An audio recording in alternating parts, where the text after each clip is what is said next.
Okay, hello everyone. Before we get things started, I'd like to start with the land acknowledgement. Black Youth Success and Ace and Company acknowledges that the land we are standing on is the traditional territory of many nations, including the Mississaugas of the Credit and the Anishinaabe, the Chippewa, the Haudenosaunee, and the Huron-Wendat peoples, and is now home to many diverse First Nations, Inuit, and Métis peoples. BOIS and ACE acknowledges that Toronto is covered by Treaty 13 with the Mississaugas of the Credit. BYS and ACE also acknowledges all treaty peoples, including those who came here as settlers, as migrants, either in this generation or in generations past, and those of us who, as forcibly displanted Africans, came here involuntarily, particularly as a result of the transatlantic slave trade and slavery. BYS and ACE pays tribute to our African ancestors. Thank you and welcome everyone. My name is Antoinette Ellis, the CEO and co-founder of Ace & Company Limited.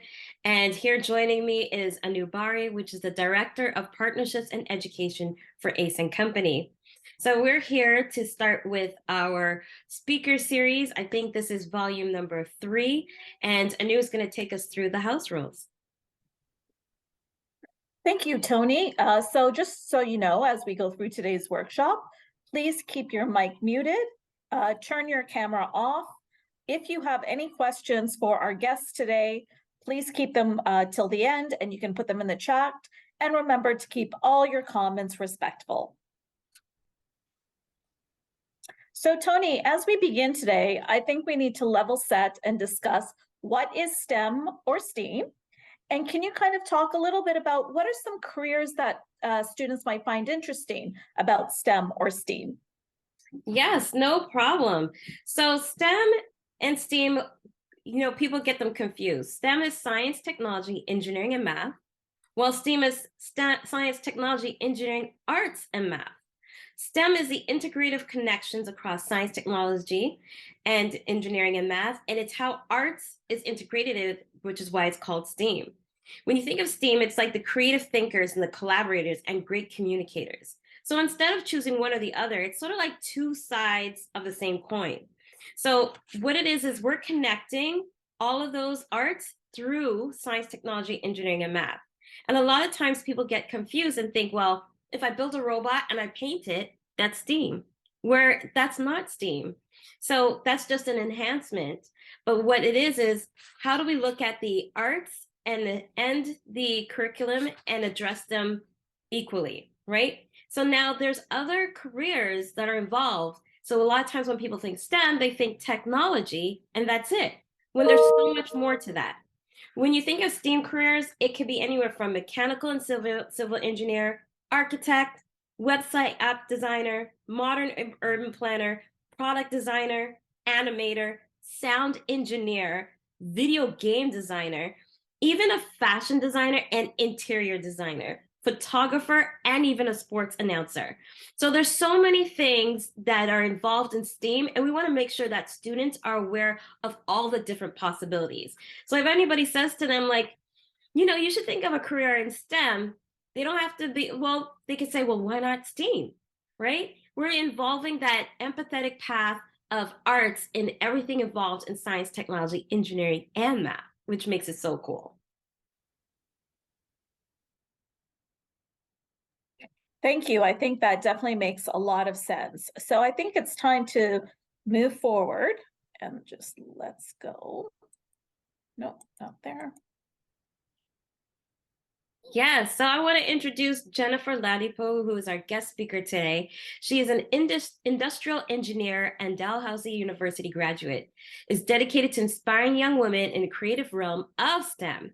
She founded the STEMgirl.com, merging her passions for mathematics and writing to promote a feminine and scientific perspective through storytelling. Through her published fiction and nonfiction books, she creatively showcases the excitement of STEM through captivating narratives. Additionally, as a national program manager at Actua, she actively champions the engagement of priority youth audience and oversees the program delivery across the country. Welcome, Jennifer. Thank you so much for having me, Tony. I'm super excited to be here. I'm glad. We are super excited to have you. So now when we're going through your journey, let's share 5 pictures of your career journey and let us know, what's your journey about. Sure. It's a picture of me hiking. Yes. So what's this picture about? So this is hiking in Atlanta, and a big part of my journey as a writer in particular is not just traveling, but experiencing nature a lot. I experience nature in a way that helps me write, that helps my mind be quiet. So just walking, hiking has been a really big part of the past couple of years of my life, and I didn't really discover it till I was in university. So that's what this is a picture of. You can see how happy I am. Definitely. So beautiful. Oops. And Oh, this one. that's a picture of tea and cake, and chamomile tea in particular. I am very busy when it comes to, I'm always doing something. If I'm not running a program at the library, I'm writing a book. If I'm not writing a book, I'm writing a blog. And one of the ways I'm able to keep balance and just make sure I keep that sense of peace and being relaxed in all the work I do is eating cake and drinking tea. I do this very often. I do it when I'm writing. I do it if I'm watching a TV show. It's a standard. Ask anyone. I'm always getting tea and cake. It helps me stay very balanced. Oh, yes. It's like you're having your comfort with you, right? I'm a tea drinker myself. I love having tea. And anytime I feel like I just need to calm down a little bit, that's my go-to. So I totally get it. Thank you. This is a picture of me at the Calgary Library doing an experiment with some little kids. So as you said, I'm a storyteller, but I use science to tell these stories. So one of the fun things that I get to do is I run a library program with the Calgary Library where I talk to kids about whatever my book is, and then we do an experiment. This one in particular is about a book called Roxy's Rocket. She sends a rocket into space, and we talk about what space is, what an asteroid is, things like that. And then we do an experiment with oil and water. We essentially do the lava lamp experiment, but I say instead of it's not a lava lamp, I'm like, this is an asteroid falling into space. The space is a vacuum. So this one, it means a lot to me because it's one of my favorite things to do is I get that one-on-one time with the kids. That's awesome. And how long have you been doing this? I've been doing this with 2 years with the Calgary Library. So I've been writing for 7 years, but this program with the Calgary Library is 2 years going Oh, now. that's awesome. Thank you for sharing. Okay. I know I cannot do that at all, even if I tried. Okay, What's so going on? I started doing yoga about 7 months ago, and I was hooked, and I go every day now. So I go every day, and I don't always do like the hard ones where you're super bendy. I do yoga where I just lie down and relax. And again, this is important because when you're in STEM, there is this pressure, especially if you're an advocate and a mentor, there is this pressure to always be doing things and always be great at math and always be good at stuff and always working harder, improving. And I call this preventative maintenance on my mind. Yoga is how I make sure that my mind is maintained and it's quiet enough to write the stories that I need to write. Because when you're being creative with science, you need to be able to weave stories in a way where you're taking something like natural phenomenon or gravity and explaining it in a way that nobody's ever heard before. And it takes a very clear mind. So this is a picture of me doing yoga. I do it 6 times a week, and it's one of my favorite things to do. Oh, wow. It sounds like it can be very relaxing. I know I can't do that position, but I like the idea of calming down my brain from all the everyday things that keeps going. And it's so important to have that self-care, right? So I'm so glad that you've done that and shared that with us. Jennifer, I'm just going to interrupt for a second. It's really interesting you're saying yoga because yoga really is all science-based. We can talk about this later, but we can definitely go into a deeper conversation about that. So the fact that you're STEM and doing yoga, I think is that perfect fit. Oh, I think we have to have her back on so we could do one just on yoga being science. I did not know that at all. Yeah, I didn't know that, Anu. I would definitely love to talk more about that, actually. That sounds like a series, like you're saying, Tony. Oh, That is my dog, Yogi. He's again, I think I've put most of the things that make my life that calm my life down. So this is my dog Yogi. I can't say he's calm because he's 5 months old, so he's a puppy. But he's a bundle of joy, and he makes me experience things in different ways. And again, it all comes down to being able to experience something in a different way so that I can write it down. So this is my little guy Yogi. He's 5 months old, still a puppy, so he's still biting, but we're loving it. So cute. He does not look like a puppy though. Oh, I know, right? He's huge. Super cute. Thank you. Okay, so now we're going to go into some of the questions of that you shared your awesome journey. So thank you for that. And where are you based? I'm based out of Calgary, Alberta, so close to the mountains, my favorite spot. Oh, that is so awesome. How far are you from the mountains? So like if you were going to drive to the mountains, like how long would it take you to get there? Take about an hour, and it depends on how far into the mountains you want to go to. So you can actually go into Banff, or you can stop before Banff, and you'll see there's something. The closer you get to them, because they're very far away, they just kind of look like these crests. But the closer you get to them, you're like, this is real. It's the real Rockies. And are you originally from Calgary? No, I'm not. So originally I was born in Brampton, Ontario. However, my parents are originally, my mom is from St. Lucia in the Caribbean. So my mom's French Caribbean and my dad is from Nigeria. But I am from Brampton, Ontario. That is where I was born, in the middle of a winter storm. Oh, wow. That's awesome. So in your bio, it says that you are an industrial engineer. Yes. So what does that mean? Like we hear engineer all the time, a part of STEM, but what is an industrial engineer? Oh, that's an awesome question. It's my favorite. So I'm obsessed with industrial engineering. I think it's absolutely the coolest thing ever. So industrial engineers take complex systems. And when I say complex system, you might not think of it. A complex system can be anything. It can be a fast food restaurant. It can be a hospital. It can be a school board. So we take complex systems, we kind of break them down into their different parts and different variables, and we look for where problems are occurring. So where are issues occurring? And it's a lot of statistics. So most of our classes are statistics mixed with something else. So statistics mixed with coding, statistics mixed with psychology. And we take all these stats and we look at how they affect complex problems. And then we break them down and try and find the one thing that we can do that will fix the actual problem, or what the one thing we can do to be more efficient. So for example, I used to work at Pepsi and I was the autonomous maintenance intern. And what that meant was I was always monitoring the machines that we use to like make our product, and I would monitor those, and I would look at the data on what tends to be the issue when it comes to this particular machine, and then we would break it down further and further into how long does the issue last depending on where it is.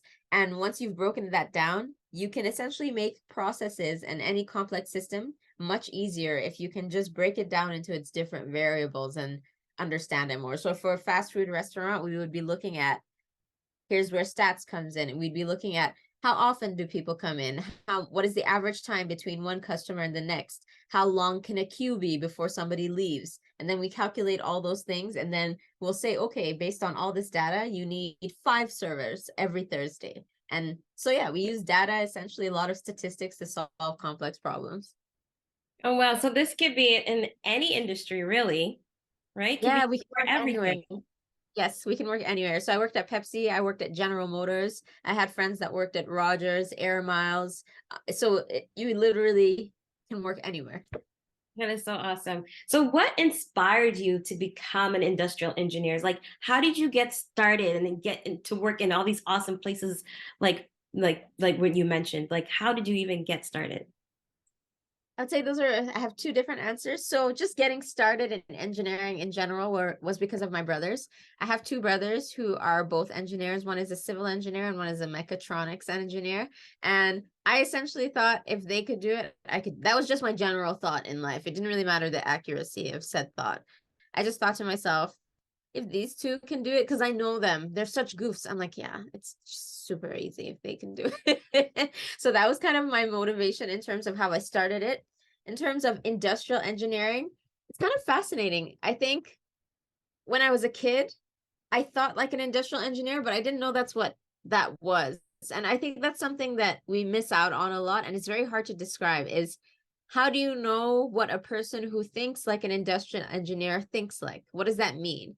So when I was very little, I just was fascinated by where everything was made. Like I would look at a lamppost and I think to myself, who made the glass? Did a different person make the screwdriver? Did a different person make the pole? Like it used to blow my mind. I'd be like, are they doing it in one place? How is it? How are they putting it all together? And I was very little. I just didn't realize industrial engineering in manufacturing, that's what you get to see. So as I worked, I kind of honed what I liked to what I wanted to do. I started working in manufacturing and I was like, oh, this is how you know where all the parts come from. You can actually see it happening. Like you can see where each part comes from and how it puts together and how all the different stations work. So as I started and I continued in my engineering journey, let me not lie, I switched out a lot. Like I started in chemical, then I went to materials. I was jumping around trying to find something. And then I got to industrial and I was like, this is the one. So it wasn't straightforward anyways to pick industrial.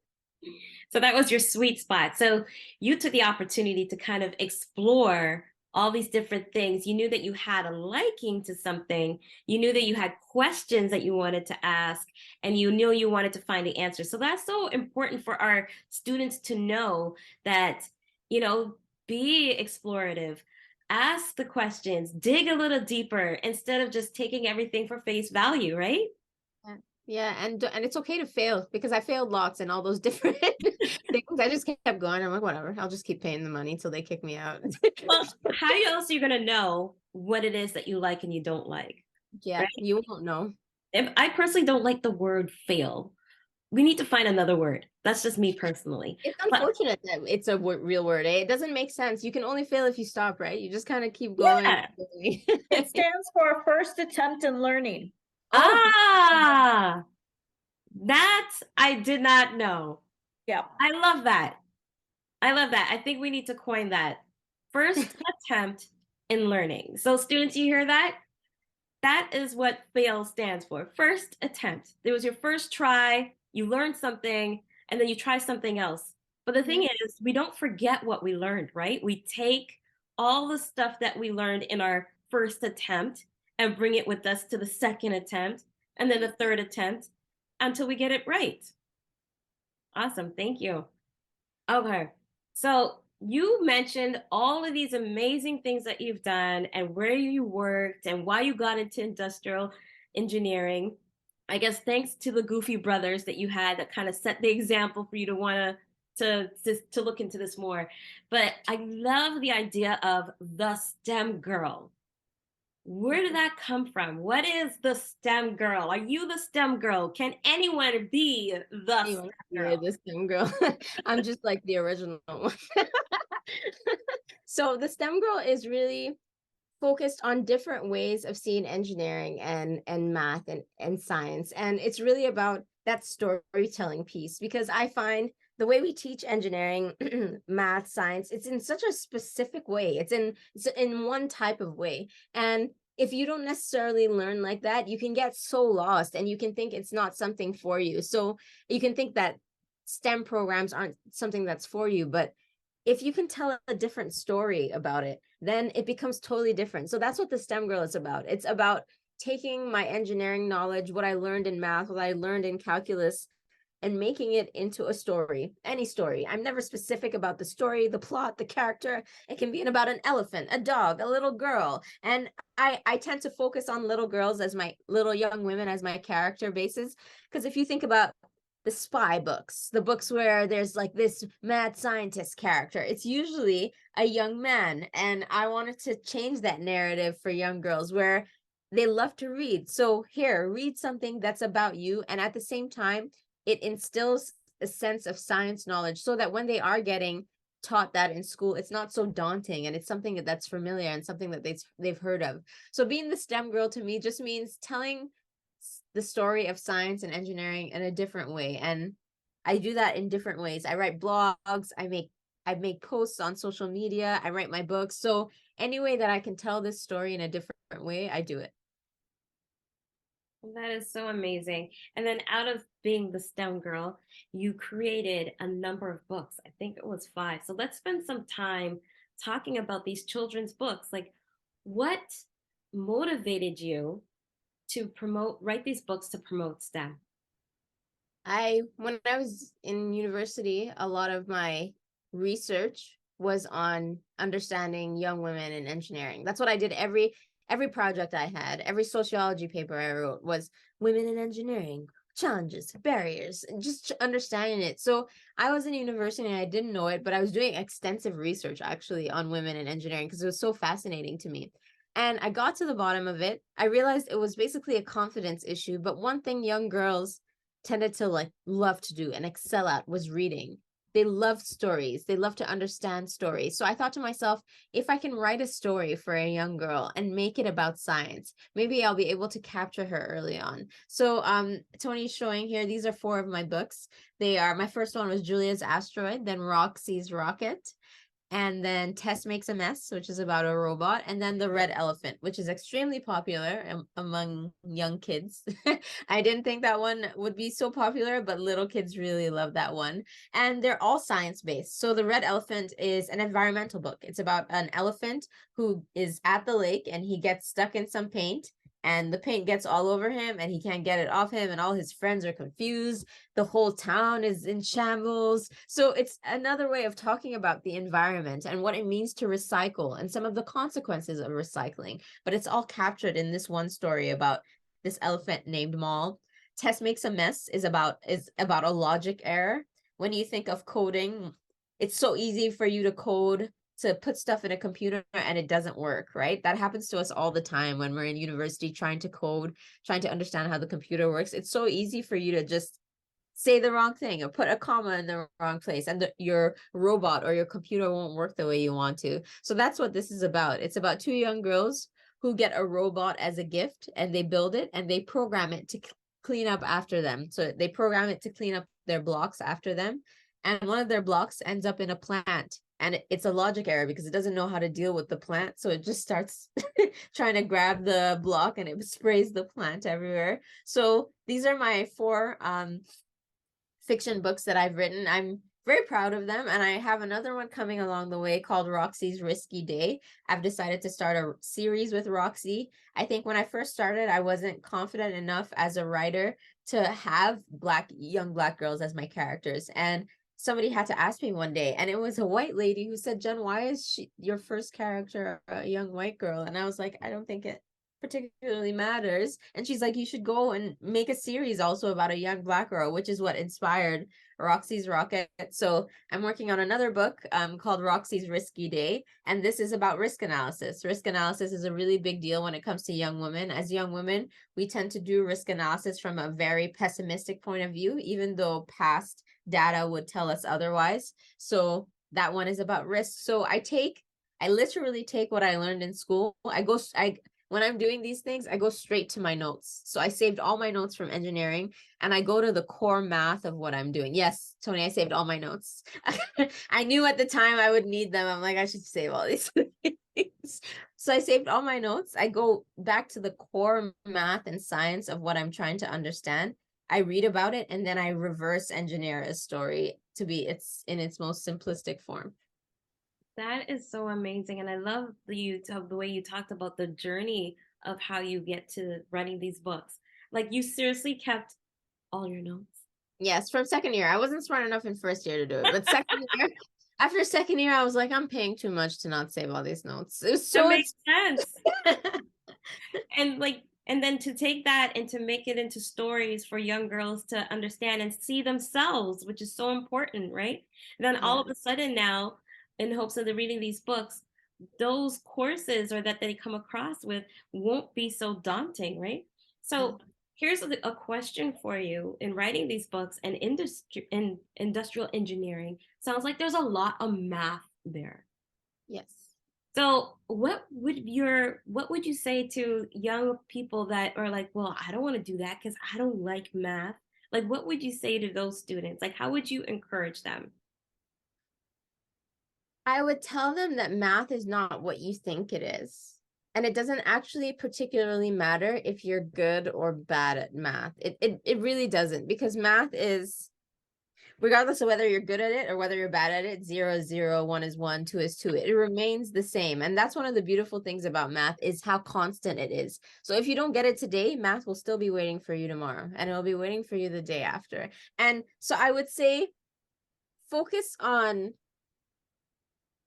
the constancy of the math, the magical parts of it. Don't focus on how well you think you are at it, or how good you're doing at it, or what your marks are looking like. Try and really understand it from a magical perspective. It's magical that 1 + 1 is 2. It's magical that a circle, the number is always pi. Try and find out why pi is such a fascinating number to so many people. It's because it's an irrational numbers, and irrational numbers keep going on forever and ever. So I would say focus on the parts of math that you might find fascinating. And that's why I say math is taught in a way that's very different and very specific, because the golden ratio, which is you find in flowers, right? It's such a fascinating number on its own, right?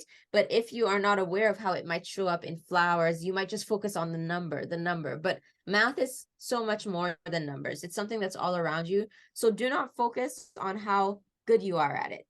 It will stay the way it is every day. You will only get better at it because it's not changing. It's not as though you can go tomorrow and 2 + 2 will be 5.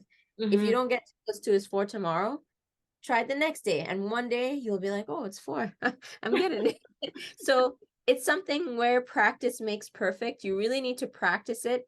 And that's why I said don't focus on doing well at it, because when you focus on getting 100 or doing well in your exams, which there's so much pressure to do, you end up memorizing. You just memorize what you have to do, right? You memorize the equation, you memorize the formula, which is different from mastering something. When you master something, it sticks in your brain. Your brain can recall it for a very long time. So if you focus on just your grades, you might just end up memorizing what you need to do to get a good grade. But what you want to do is forget about how bad you are at it. Think about something you like. Like, for example, I talked about yoga. I started yoga, and because I was so uninvolved in the end goal, I didn't care if anybody was marking me at yoga. I didn't care what was happening with it. I just kept doing it and doing it and doing it until I was really good at it. However, if the first time I went and I judged how bad I was at it, I would have given up, which is what tends to happen to us in school, right? You get there and you're so invested in the grade and what the end looks like that you're constricted with fear, right? There's that confidence issue. So stay confident in your ability to keep learning hard things, because you can learn hard things with time. I have never heard math be explained so magically like you just did. Where were you when I was in high school? Well, probably in high school too. Where were you when I had to take calculus twice? Because it's so true. I know for myself, I was that student that was like, I'm just going to get the credit and get out. So I did everything just to get the answer and memorize to get the answer to get out. But then when I attended post-secondary, I had such a hard time. I had to get a tutor because I didn't continue on taking math throughout high school. I only did the 2 credits because that's all I needed at that time. And realizing now as an adult, I'm like, I should have took math all the way to grade 12. Plus, it opens a lot more career opportunities for you to explore, right? Once you take all those maths. So now I know it's magical and not daunting. I hope that these kids, these students hear this information and challenge themselves to look at math magically. And I love the way how you said that it's not about how bad you're doing, that it's going to be the same tomorrow. I really love that. That resonated with me. My daughter, she's 9. She loves math, and I'm gonna tell her, just think of it as magical. She'll love that. Thank you. Oh my gosh. Okay, so how has the field of engineering evolved over the years, and what new technologies or innovations are you excited about? I'd say one of the biggest things that has evolved in engineering is kind of that autonomous idea where machines can do things for themselves. So in terms of even just manufacturing, when you're working at a lot of the machines they use they can do things on their own. They count on their own, they program on their own. Very few things are completely manual these days. So I would say one of the big things that has shifted over the years in engineering is that idea of human interaction with with computers versus a robot interacting with the machine and the computer. We definitely still need people everywhere. I just think things are shifting in terms of where careers are going. So there will still be jobs. The jobs will just look a little different. So that AI piece I would say, has changed or shifted, especially in even ChatGPT, which is a huge thing now. Everybody's talking about it, will shift and change how we evaluate things, right? And how we look at how we speak formally and how we write even. So I would say that idea of human interaction versus machine learning and machine interaction has made a big jump in the past few years. Even just electric cars, right? Or self-driving cars are becoming more and more popular. Wow. So have you used AI before, or Chat GPT? Yes, I have used AI. I've used ChatGPT in my writing, and it's extremely interesting. It's like very, very interesting. I wouldn't rely on it for everything that I did, but the more you use it, actually, you know what? It's actually the same as math and writing an actual book. You really need the practice part of it is not removed when you're using AI. It's not like you can just go on it, type one thing, and it'll all work out. You kind of have to practice it. And as you hone in what it's looking for, you can get very, very specific, and then it becomes this very, very magical tool. I would never, I've tried to use it to write a story, and I would not do that. So after that one time I put in a prompt and I got a story out of it, and I was like, you know what? I think some things should stay personal with me, and writing stories is something, it gives me space to think about engineering in a different way that I don't think I would get when I'm using AI. So I think there's a place for autonomous machine learning. There is a place for a tool where something that can write an email for you, but there's also a place for creativity that can only come from within you and come from your own personal, the way you perceive your own reality. So that kind of creativity cannot necessarily be, what it can do is it can take what you wrote, put it in its AI, and then copy your creativity. So no matter what, I think if you just remember that human beings are the original, you will be able to use it as a tool that can just enhance what you're doing. But I think you'll always stick to that part where you're using your creativity. That is so important, because I'm sure a lot of students are probably thinking, like, I can use AI to write my essays and all of this kind of stuff, but then it takes away from like that piece being authentic from them, right? Having their creativity involved in that. So I love how you shared that. Thank you. And eventually you'll have to write an exam, right? Where you don't have the AI. Yes, And then that's right. you wouldn't have learned or practiced how to do it on your own. Well, that's the thing too, because a lot of people are like, oh, AI is going to replace everybody's job. It's going to do all the work for us, but it's not going to write your exam. You still have to show that you learned the subject, that you know what you're talking about. So thank you for sharing for that. So you talked a little bit like about the future, and there's always going to be jobs, but how do you see the future of engineering, and what advice do you have for students who are interested in exploring engineering? I think the future of engineering will become broader and broader, and I think it will become more and more unique and complex because we are dealing with more and more complex issues. They are issues that we haven't necessarily had before. So AI is an example of something. How do we deal with that? How will we take account for that when we're marking? How will we take account for that when we're evaluating people's work?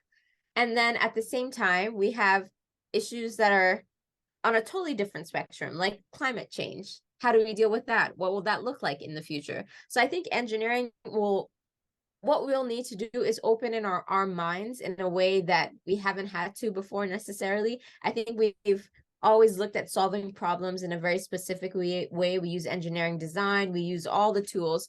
I think we're going to have to use those tools, but it will look different in the future, and how we problem solve will look different in the future. That's awesome. Um, Wow. I'm just thinking back to when I was younger and I didn't even know about engineering at all. That there's so many different careers that students were not open to. So I'm so glad that you're here sharing this, your experience and your journey. And I'm hoping that it'll spark something in one of the students that watch this into figuring out, like, maybe that's something I want to explore. So, And there, if you're already interested in it, or even if you're not interested in it, I would say talk to someone that has done it and let them talk to you about it, because it's not what it seems. I think a lot of people have a view of engineering kind of like they're building bridges or they're working in a plant but it comes in so many different forms yeah. in so many different ways, and it changes. So even if you might not see a place for you there yet, I can assure you there's a spot where your design or where your thinking will be appreciated. Thank you. So, what skills do you think are most important for success in the field of engineering? And how can students work towards that? I would say technical skills are very important. And when I say technical skills, I don't even necessarily mean the math or the computer programming.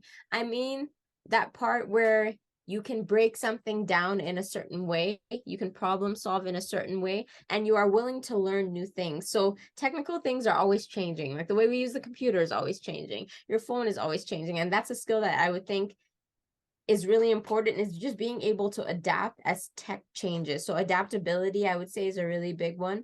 And communication. You'd be amazed at how important it is to communicate when you're as an engineer. Really, give us some examples. Because sometimes I think, like, if you're an engineer, maybe you're working by yourself and you don't have to work with anyone. Oh, so for example, when I worked at Pepsi for as an intern there, one thing I found is I was a supervisor there, and in order to I worked in the afternoons, and then the night shift would come. The night shift needed to know exactly what happened before the afternoon shift. And you can't communicate in a way where people don't necessarily understand what you're saying. There's a way you can communicate that's very clear and concise, and also just being able to weed out the details that are necessary versus the things that you should be able to remove to get your point across. So communication is very important, because engineers were problem solvers, but we can only solve problems when we are aware of what they are and how, and specifically where the problem lies, where it originates. And that comes from very clear communication, because a misused word or a misunderstood idea can mean a totally different way of solving a problem. Interesting. Awesome. How did you work on that skill of communication? Like, I think we tell students all the time, oh, communication's really important, but we have a lot of students that they don't feel comfortable talking, at the front of the class, for example, doing a project, or maybe even in small group situations, they're the ones that are always quiet. What were there instances where that was you, or have you seen other people and they've had to work on that? Like, can you give us a little bit more about that? Sure. That definitely was me. I wouldn't say I was always a good communicator. I would say that I had a lot of guidance. I had a mentorship, and I watched people who did it well. I had this one boss who was phenomenal at communicating, so calm, so precise. And I didn't understand how she did it. And she would just say, she's like, you just say the least amount of things that you need to say in the most concise way. And on top of it, I took a lot of writing courses. So when I was in university, I went out of my way as an engineer to take writing programs, a lot of writing programs. That's so interesting. I never really thought about, like, taking writing programs, especially if you're going to that field of engineering. Because a lot of times people would think, like, okay, that's more, I need more math or whatnot. But what are some of the courses, like, you took writing, what are some of the other courses that students should take into consideration as they're trying to figure out what they want to do? I would say writing courses are really important. You would be amazed at how it will serve you later on. I would say also, if you're interested in engineering and tech, there are obviously the math courses, there are those kind of courses. But another thing that's really important, I find, is economics. So being able to understand how money works, how money flows, will help you as an engineer and help you understand risk a little bit more. Because as you work in your industry, as you do more and more projects, a lot of it does have to do with money, how money works, how money flows, and even for yourself, just investing. So I would say taking a financial course or going out of your way to take some sort of business or economics course makes a difference. Engineers have to take that when they're in programming, but I know I had never taken one until I got to university, and oh man, I was very confused.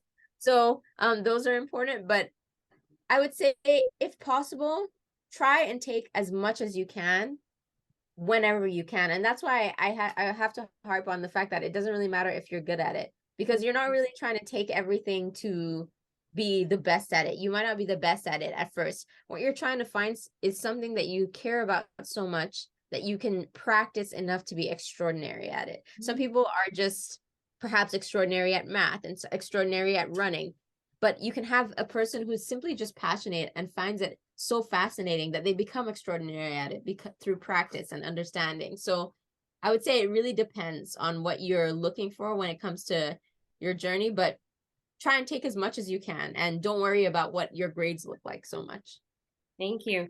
Now, some students might want to go like where their friends are going or what their friends are taking. What advice do you have for students that are maybe thinking, well, my best friend's taking this, so maybe I want to take that too? Well, I did that. I I did that. I chose university based on my friends and where they were going. So I did a little bit about of that. And I would say you can try that. What happens, I think, is you're not sure of what you want to do, right?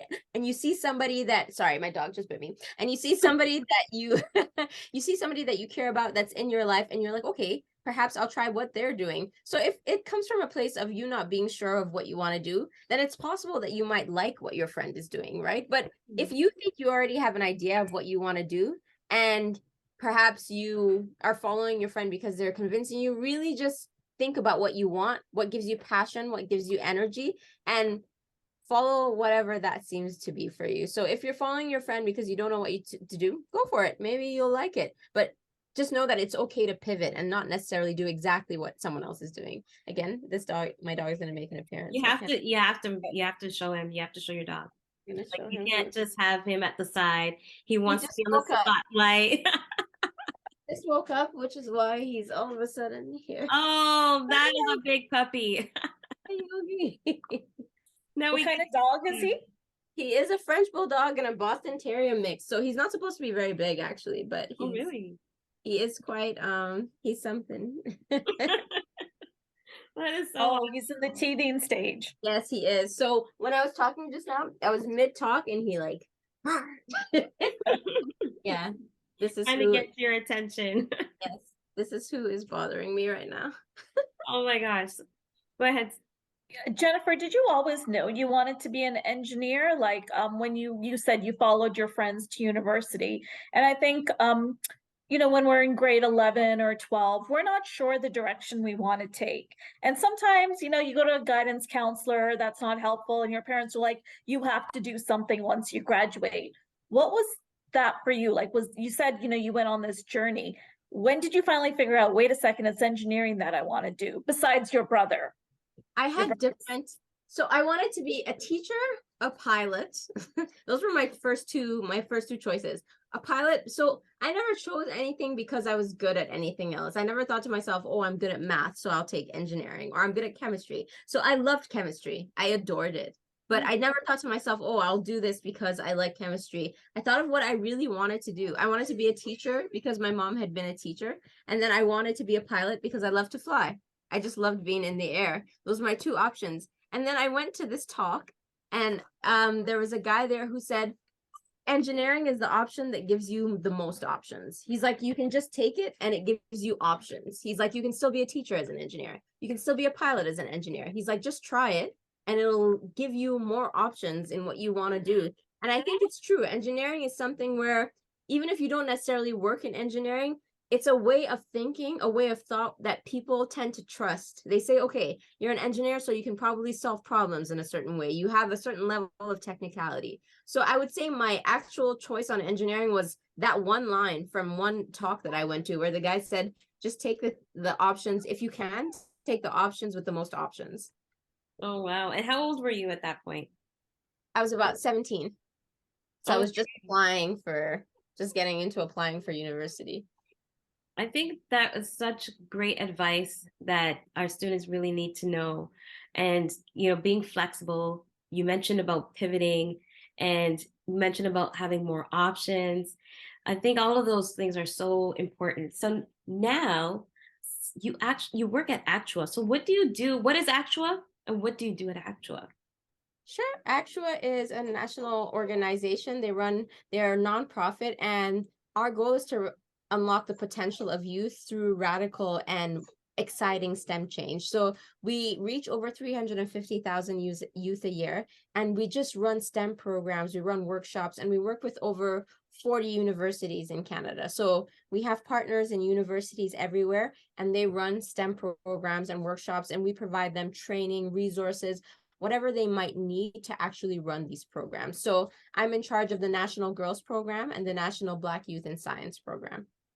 Oh, that is so awesome. That's so amazing. So are all these programs like in person or are they Sometimes they're in virtual or person, both? sometimes they're virtual, sometimes it depends on, sometimes they're camp, sometimes they're workshop, sometimes we have universities that will have youth stay over the night at the campus to just experience that. So it depends on, everybody is, because what we're trying to do is encourage kids in something that's so diverse. We have diverse ways of people teaching it. So depending on how they want to teach it, virtually, in person, camp, workshop, depending on how they want to do it, that's how we go with it. So we give universities, we give them the freedom to kind of have whatever kind of workshop they want.